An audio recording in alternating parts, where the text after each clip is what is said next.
Então, vamos lá, galera. Continuando aí, né?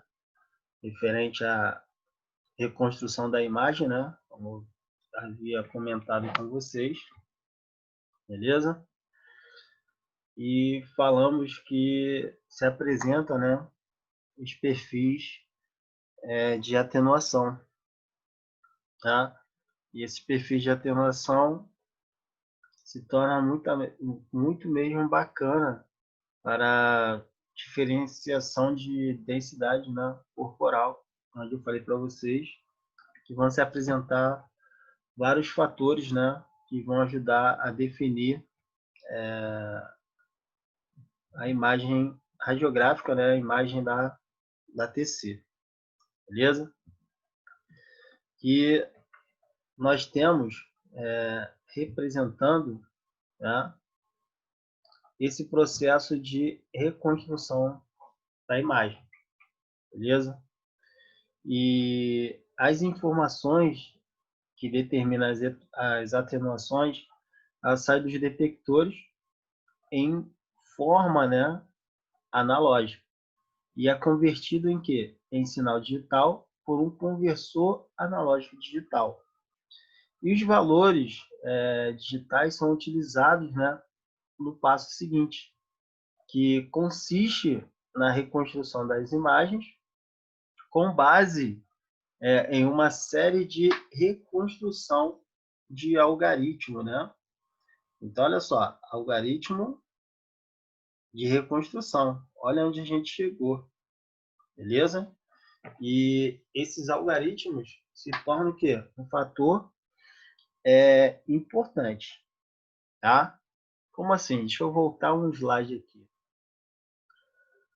para pegar a continuidade o início, né, do contexto. Que na reconstrução das imagens, a tomografia exibe vários tons de cinza. E vemos que a radiação incidente é atenuada pelo paciente e é recebida por quem? Essa radiação remanescente? Pelos detectores. E os detectores, né, vão definir as estruturas de densidade baixa ou alta densidade. Baixa como o pulmão ou ar. E atenua muito pouco, né, o feixe de raio-x em partes que são partes mais de baixa densidade. E estruturas de maior densidade, elas vão se atenuar mais, né? Como osso e meio de contraste, se tornam as estruturas mais densas. Então, isso ocorre o quê? Uma atenuação. E a informação de atenuação ela sai da onde? Dos detectores em forma o quê? Analógica. E quando sai em forma analógica, eles vão se convertir em sinais digitais por um conversor analógico digital. Então, os valores digitais são utilizados justamente para quê? Para consistir na reconstrução da imagem, com base em uma série de reconstruções de algoritmos. Ou seja, nós temos os algoritmos de reconstruções, beleza? Na imagem. Também nós temos um fator importante chamado de número de TC, beleza? Que vai se tornar muito importante aí na tomografia. Então, eu tenho duas imagens.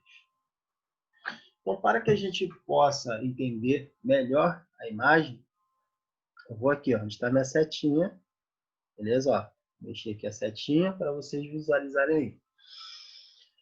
Nós temos o tamanho, ó, do campo do corte do tecido, beleza? Em contrapartida, eu tenho aqui, ó, uma matriz, que é a minha matriz inicial. E o que seria a matriz? Né? É justamente o que? A quantidade de linhas e colunas que se apresentam na imagem. Então, eu tenho aqui, ó,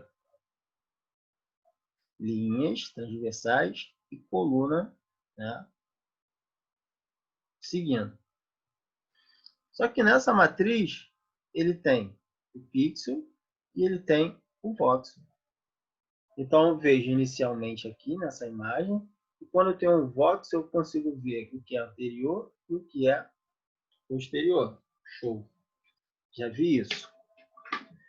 Então, aqui, ó, nessa outra imagem, eu tenho um tubo de raio-x emitindo radiação no paciente e sendo recebida por quem? Pelos detectores.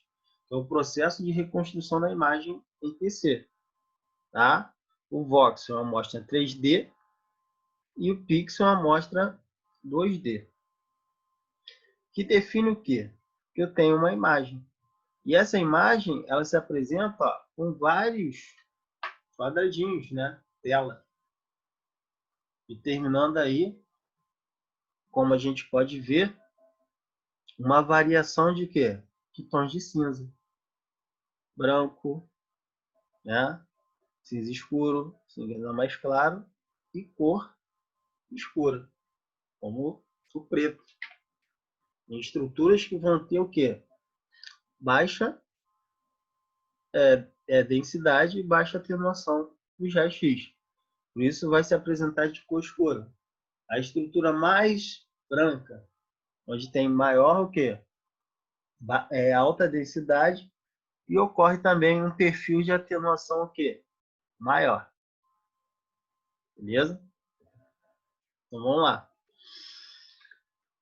Quando falamos disso, nós temos justamente quem? O elemento de volume, que vamos chamar de quem? De voxel. Então, a matriz da imagem digital é composta de linhas e colunas. Beleza? Então, a matriz da imagem digital é composta por linhas e colunas de pequenos blocos, que vamos chamar de quê? De pixel. E o pixel é um dos elementos da imagem, também conhecido como elemento de área.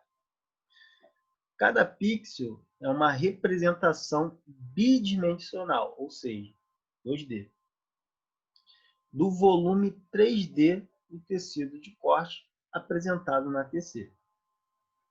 Então, esses volumes tridimensionais de tecidos são chamados de elemento de volume, ou seja, conhecido como voxel.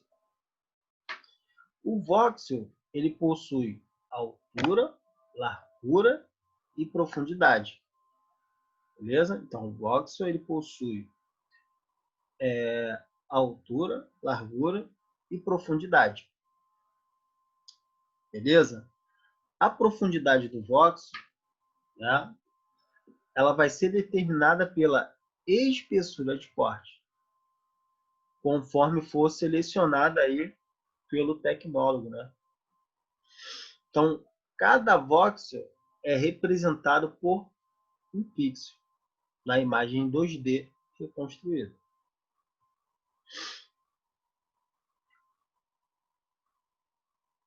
Beleza? Então, isso significa o quê?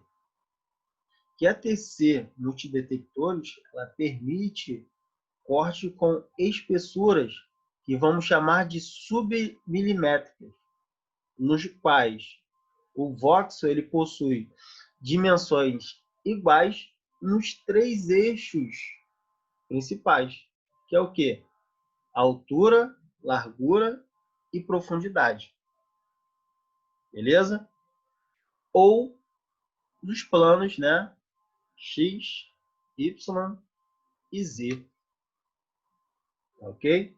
Então, os conjuntos de dados deste voxel são justamente o quê? Isotrópicos, onde ele permite o quê?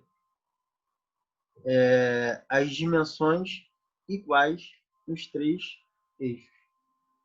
Então, o conjunto de dados isotrópicos permitem uma reconstrução o quê? Multiplanar. Reconstruções multiplanar. De melhor qualidade, tá? E a imagem em 3D com resolução que espacial igual em todos os planos que a gente tiver da reconstrução. Então, isso é importante. Beleza? Ele vai determinar a altura, largura e profundidade, beleza? Iguais, determinando o conjunto de dados de Vox como isotrópicos iguais, beleza? Que vão influenciar justamente no processo de quê? De reconstrução da imagem, onde vamos chamar de reconstrução o quê? Multiplanar, para melhorar a qualidade da imagem, né, em 3D, com resolução igual em todos os planos, que são X, Y e Z. Beleza? Então, as imagens isotrópicas é especialmente útil quando é preciso uma reconstrução multiplanar de alta resolução, tais como tomografias de ouvido, como eu falei para vocês, orelha média, né, internamente, beleza? E angiografias também, tá? Como vimos, né, no primeiro vídeo, né, postado, que as reconstruções elas vão ajudar justamente para determinar a visualização das estruturas, né, internas de tamanhos delicados, né, mais detalhados, de estruturas de dimensões pequenas, como os ossos da orelha e exames de angiografia, que são os ossículos, né, da audição. Beleza? Então, qualquer imagem de TC composta, né, de grandes números de pixels, que representam vários níveis de atenuação, dependendo, né, da densidade anatômica do tecido, do voxel, que está sendo, né, representado. Então, vamos lá. André, tem como facilitar isso? Tem essa imagem aqui, que é uma imagem o quê? Gradeada, que vocês já viram aqui. E essa imagem determina o quê? Que eu tenho a minha matriz que eu falei para vocês. E essa matriz ela vai ser composta por quê? Quantidade de quê? De linhas e colunas. Então, a quantidade de linhas e colunas formou quem? A matriz. Só que essa matriz é composta por elementos fundamentais. Quem são? Os quadradinhos, caso aqui, ó, branco, vai ser chamado de quê? Pixel. Que vamos definir como elemento de área. Beleza? Elemento de área. E esse elemento de área, nós temos vários, ó, quadradinhos. Todos eles são pixels. Desse pixel, nós temos aqui, ó, a profundidade ou espessura de corte. Olha que vimos aqui. Tá? Nós temos altura, largura e profundidade. Que são quem? O voxel. Então, o voxel ele tem altura, largura e profundidade, beleza? Determinando assim a nossa espessura de corte. Beleza?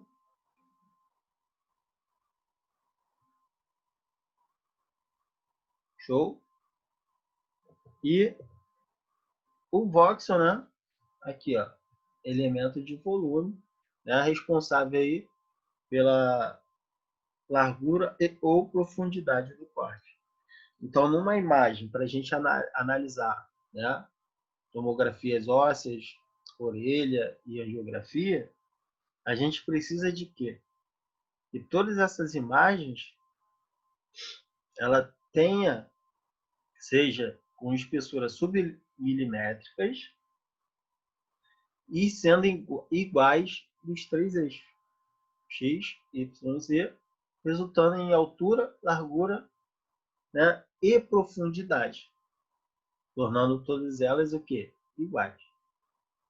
E esse pixel aqui, ele vai representar justamente o quê? A qualidade da imagem.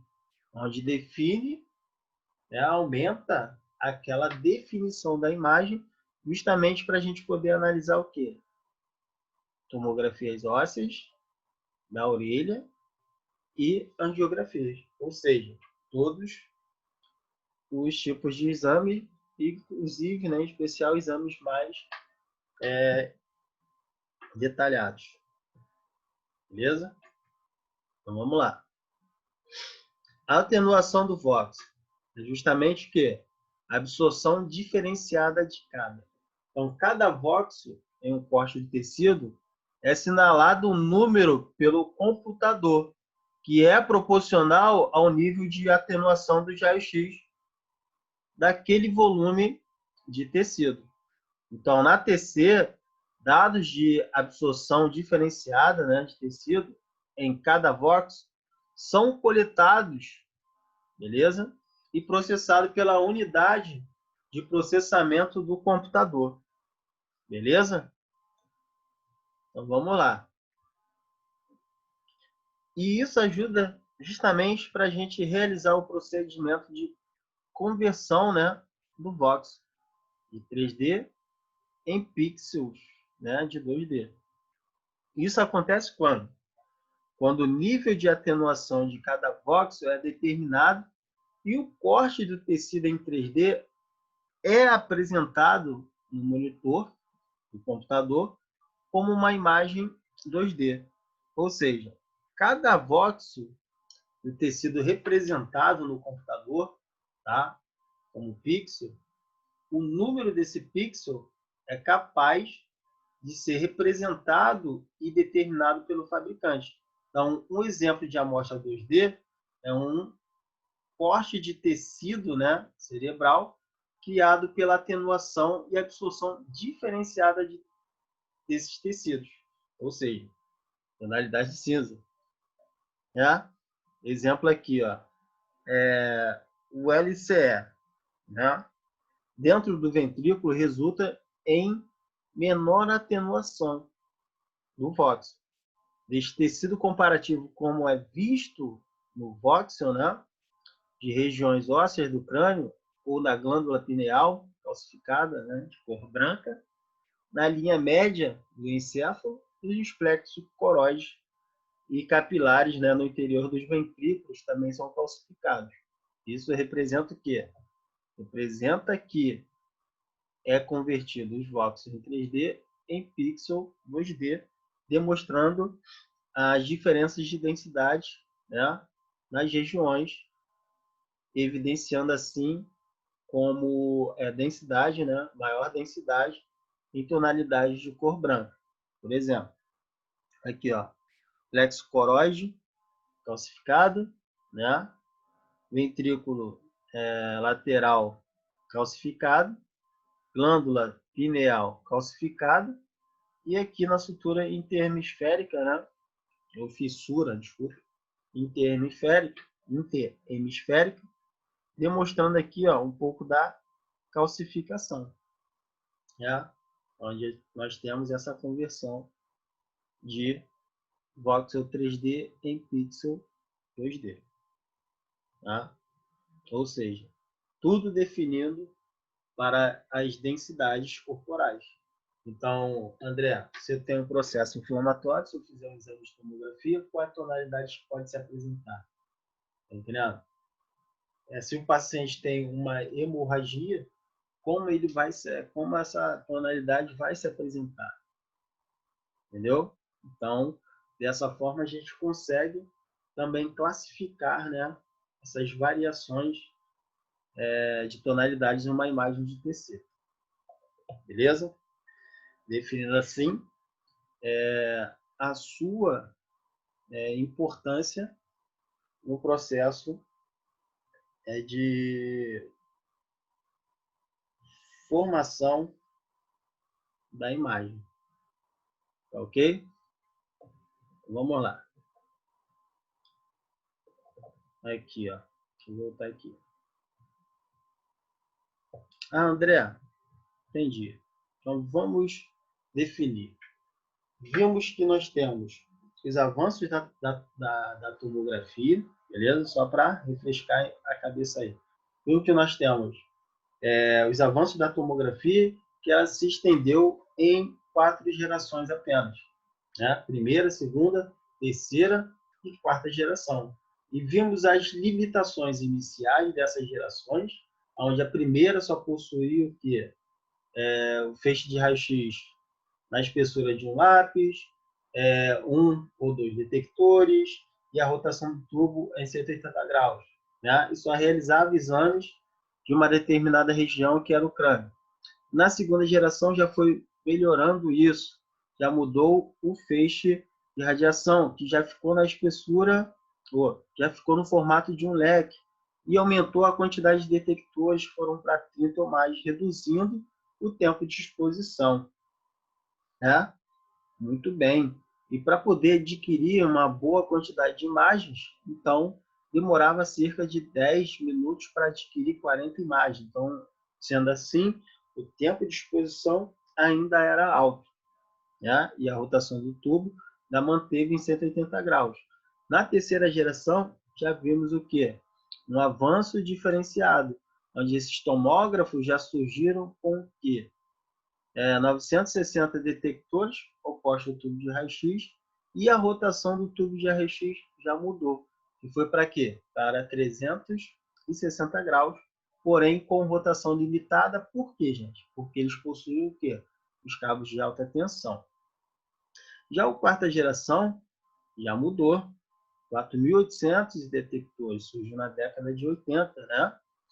E rodavam junto com o tubo de raio-x um ciclo contínuo, né, desses equipamentos.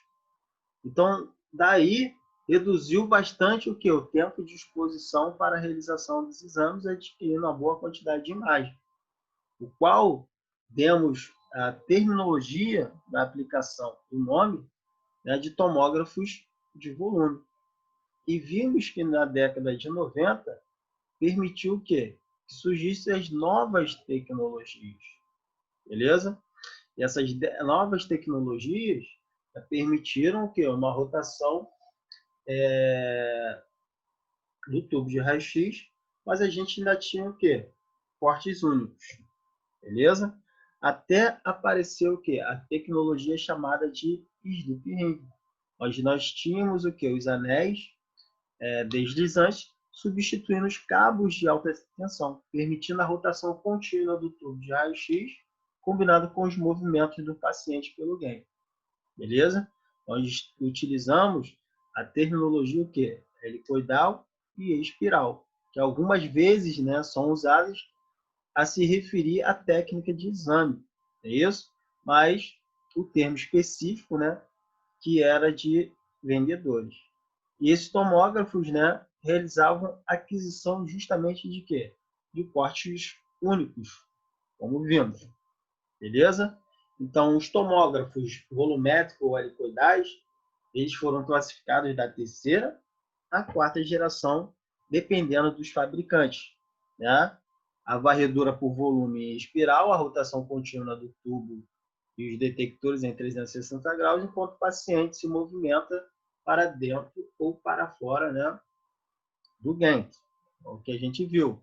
E notamos as vantagens justamente disso, que era na aquisição de volume oferecida em diversas vantagens com comparação com a aquisição de porte único, reconstrução multiplanar, né, o MPR, informações volumétricas, justamente permitindo uma reconstrução mais acurada, né, de dados do paciente, em planos coronal, sagital e oblíquo, e 3D, né? Por isso foi definido como reconstrução o quê? Multiplanar. Os tempos de aquisições mais curtos, né? Os artefatos reduzidos pelo movimento do paciente, beleza? Que determinou os tomógrafos o quê? Multidetectores, né? Que surgiram em 1992 e eram os modelos de corte únicos, né? Capazes de realizar apenas um corte de cada vez. Então, no final de 98, os fabricantes anunciaram o quê? Uma nova tecnologia de tomógrafo chamada de multidetectores, que estava disponível, né, e capaz de realizar 4 cortes simultâneos na rotação do tubo de raio-x, como a gente conseguiu analisar. É isso?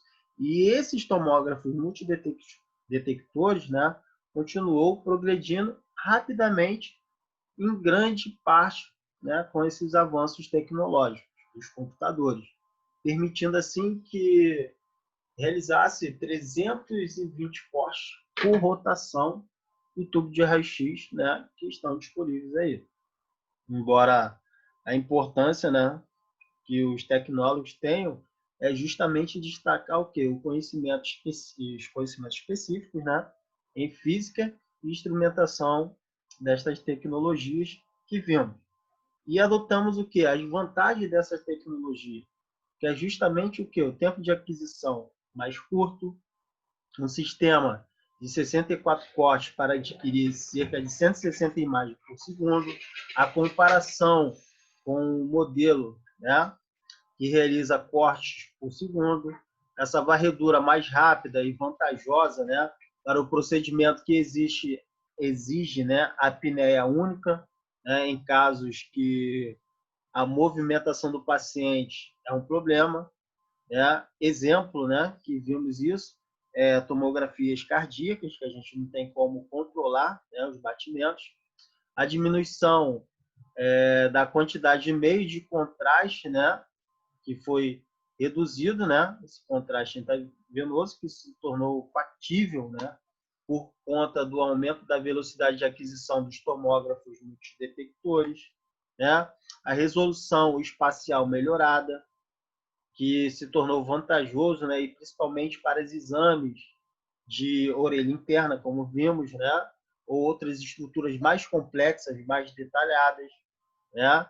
Também é necessário para por conta do aumento da velocidade de aquisição das imagens, qualidade aprimorada dessas imagens, né, com o resultado de obtenção de cortes mais finos.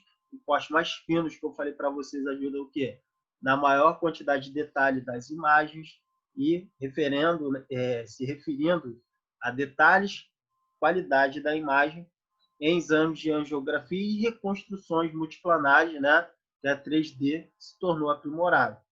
Aí vimos que os componentes do sistema de tomografia são instalações que vão ser definidos como fixos, né, ou móveis, né, usados justamente em comum, que pode ser transmitidos exames intraoperatórios.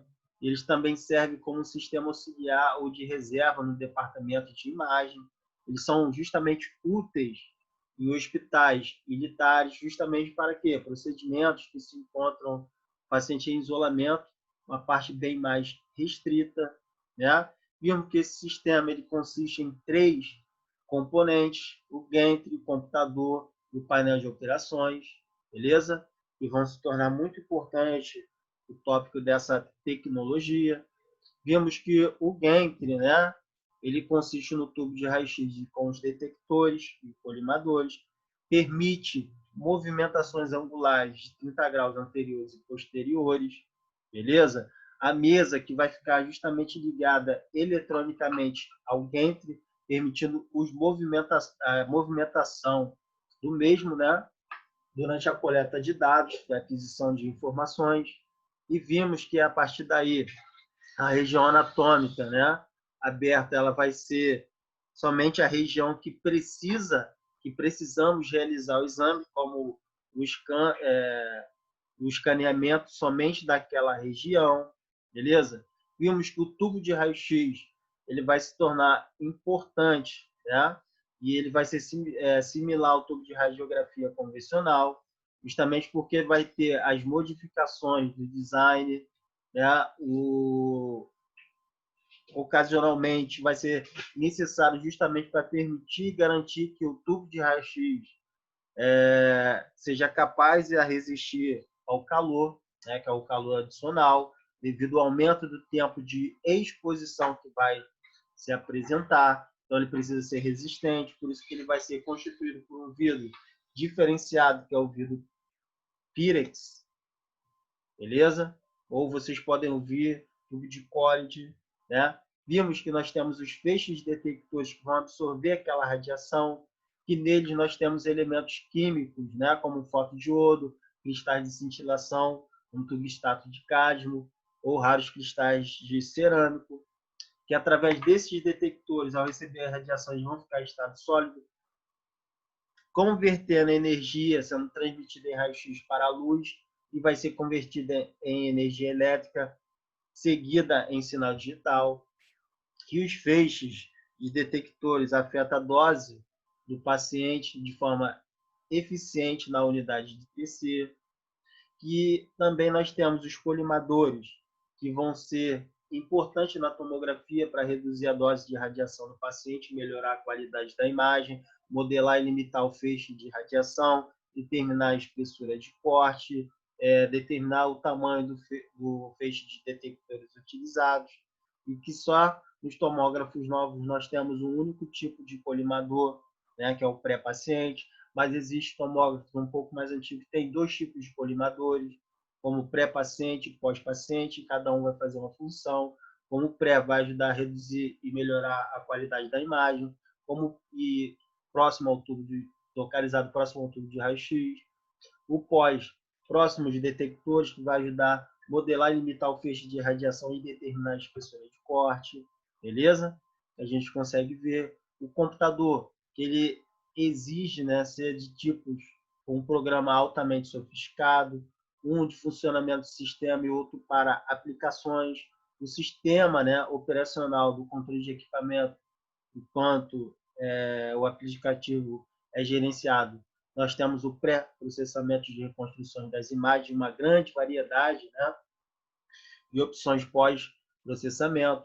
O computador, que deve possuir a velocidade e capacidade de memória impecáveis, justamente porque ele emite um cálculo matemático através da matriz, e cada matriz, como 512, 256, né, executa o que? Simultaneamente um cálculo matemático por porte, tá?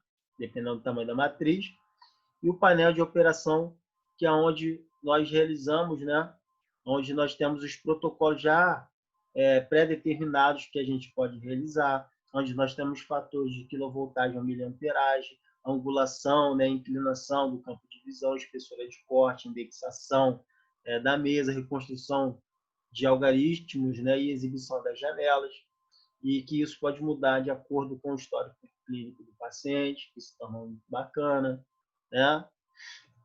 E as redes de arquivamento, que nós utilizamos o sistema PAX, né, que vão servir para arquivamento e hospedagem, né, das imagens realizadas durante o processo de realização dos exames, não é isso? Que a gente tem os mecanismos que possa imprimir, a impressora laser, a print, a drive view, beleza? Onde nós podemos utilizar dispositivos diferenciados, né, como CD, para poder armazenar essas imagens em alta resolução, né? E vimos que a reconstrução ela vai ser importante na tomografia porque ela vai permitir, assim como na parte convencional, as variações de densidade que se apresentam no corpo, onde ele define a atenuação de baixa densidade e a atenuação de alta densidade.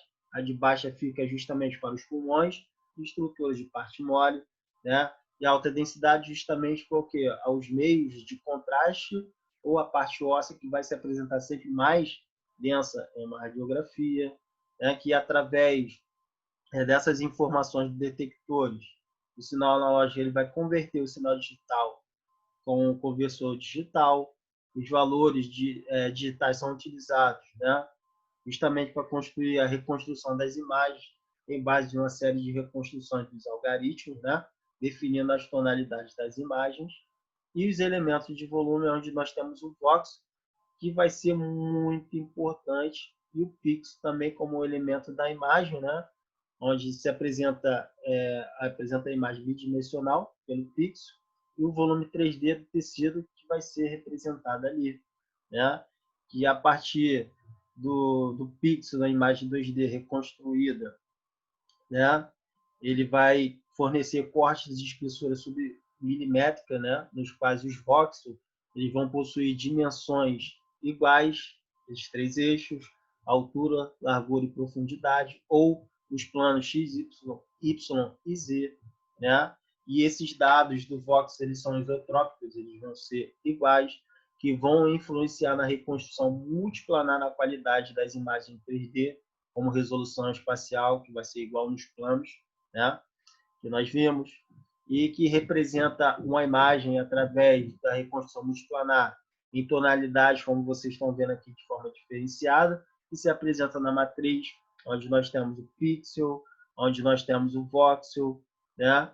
Que vai determinar a profundidade e a espessura de corte, todas elas vão ser iguais, né? A atenuação e absorção diferenciada de cada voxel, né? Através do tecido, vai ser assinalado pelo número do computador, vai ser proporcional ao nível de atenuação do raio-x do volume do tecido, né? Que vai ser a unidade de processamento do computador, a conversão do Vox 3D em 2D, né? Que vai ser também importante para destacar os tecidos, por exemplo, no cérebro, identificando de 3D para 2D, evidenciando em 2D as estruturas que vão ser mais densas, né? Ou demonstrando as calcificações, como vimos aí no terceiro ventrículo, nos plexos coroide, né? Na glândula pineal, aqui entre a interhemisférica, né? Na linha interhemisférica, mostrando a calcificação. Beleza, gente? Então a gente fica por aqui. Grande abraço aí, tá? Fiquem com Deus.